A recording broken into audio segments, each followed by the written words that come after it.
as you get a little more intimate in a relationship, closer with a man, I don't mean sex. I'm telling you, slow down on the sex thing.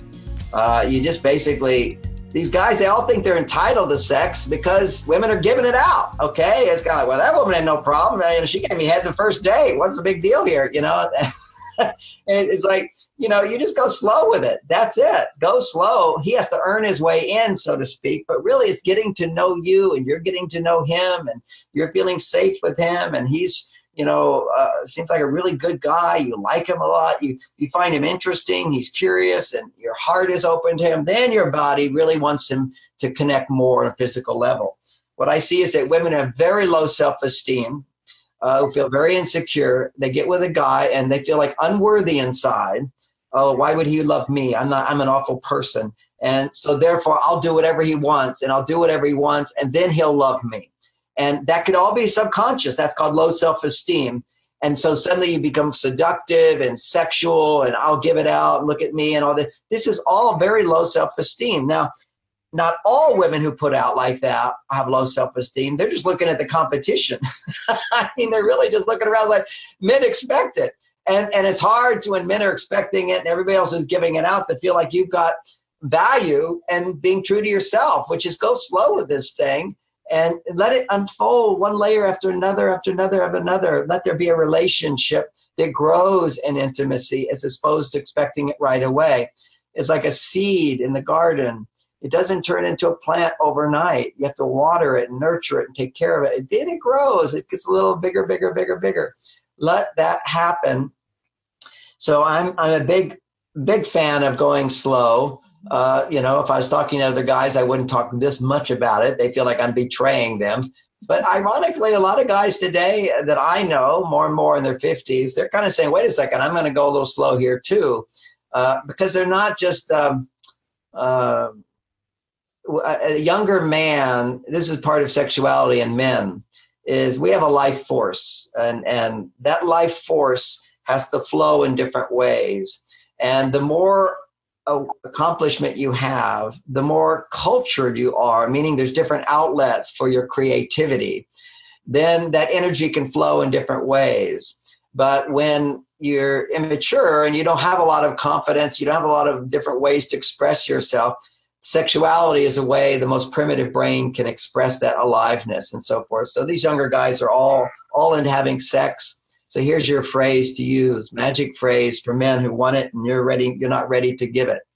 And you don't want it yet, really. That's the key, is you do it when you want to do it. Authenticity.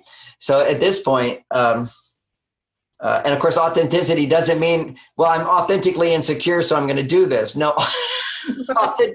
Authenticity is that, I've got this immature, insecure part of me. I'm not going to indulge it. I'm a higher being. I've got more awareness here. I have some wisdom in my life. So here you are with some wisdom, knowing from past experiences that jumping into bed doesn't always work for you. Then that's your authentic message. You can just say to a guy, he's making the moves, is, oh yeah, I need to slow down now. And you kind of go, he goes, why don't you want it? Oh yes, every cell in my body wants it, but it just hasn't worked out for me, and I just need to go slow. I hope you can respect that.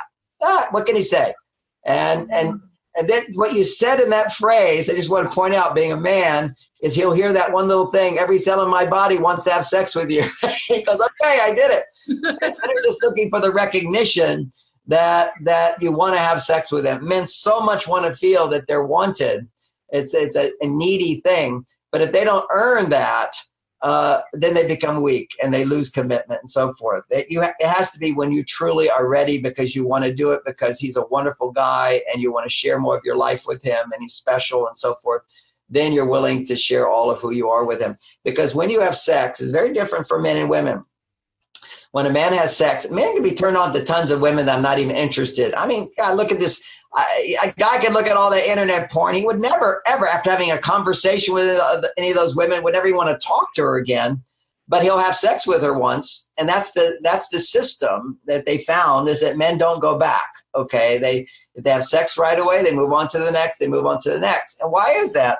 Because first of all, they'll have sex with anybody practically. But the second thing is, it's less known, is that when a man has sex, it's very intimate for him. He gets really close. Suddenly his oxytocin levels increase 5 times. And oxytocin inhibits testosterone. So that's why he goes to sleep. That's why he tends to pull away after sex. He can't breathe. You know, there's a tendency of withdrawing. Whenever men withdraw, it's they're needing to rebuild testosterone. They're trying to pull away from the influence of estrogen.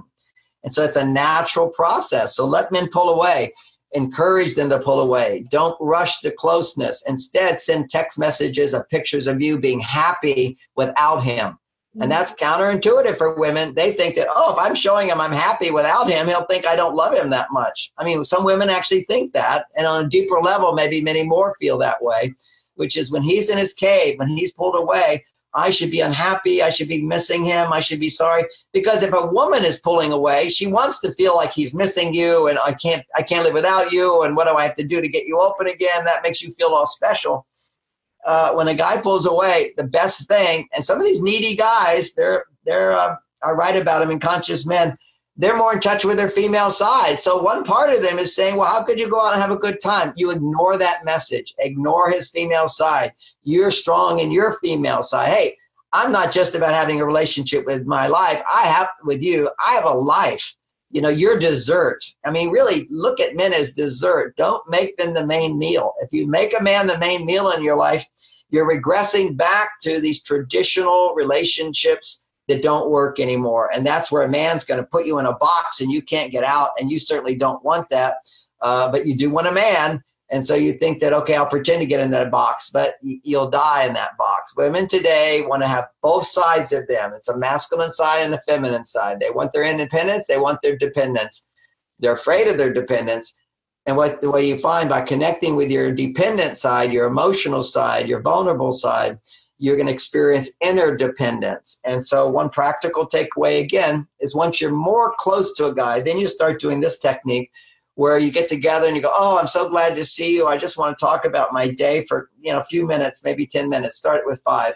And just start talking about problems. And then he'll want to interrupt and say something like, oh, you should do this. Oh, no, I just need to vent this and I'm going to feel so much better. You don't have to say anything. I just need to get this out. And then get it out. Talk about some things, too much information about complaints that have nothing to do with him. And when you complain about things that have nothing to do with him, he thinks, man, this woman, I can make her happy. She's great. Her problems are so little. This is little stuff, not this big stuff. And anything about him becomes big stuff. And that's what women don't understand as well. They look at a guy and they say, could you just put your shoes over here? And you're telling him what to do over little stuff. In your mind, you're thinking, well, it's only little stuff. In his mind, if you criticize little stuff, it negates all the big stuff he's done. It's like, hey, I'm the president of the universe, don't tell me where to put my shoes. And so you don't understand because you're not a man. You have to understand that any kind of correction to men comes across as criticism. Unless it's a big problem, then we understand, well, it's a big problem. It makes sense to me. I was 2 hours late. I can see I upset you. And you want to win big points with a guy is don't even be upset about that. Just say, oh my gosh, you must have really been busy. Just something complimentary even. And the guy's going to think you're an angel in heaven. And next time, because he's thinking you're an angel in heaven, he's going to try harder to be there on time. It's often just so confusing if you don't understand this whole dynamic of the way men's pleasure system, his motivation system, his happiness system, which is what regulates stress levels, is totally different from a woman's.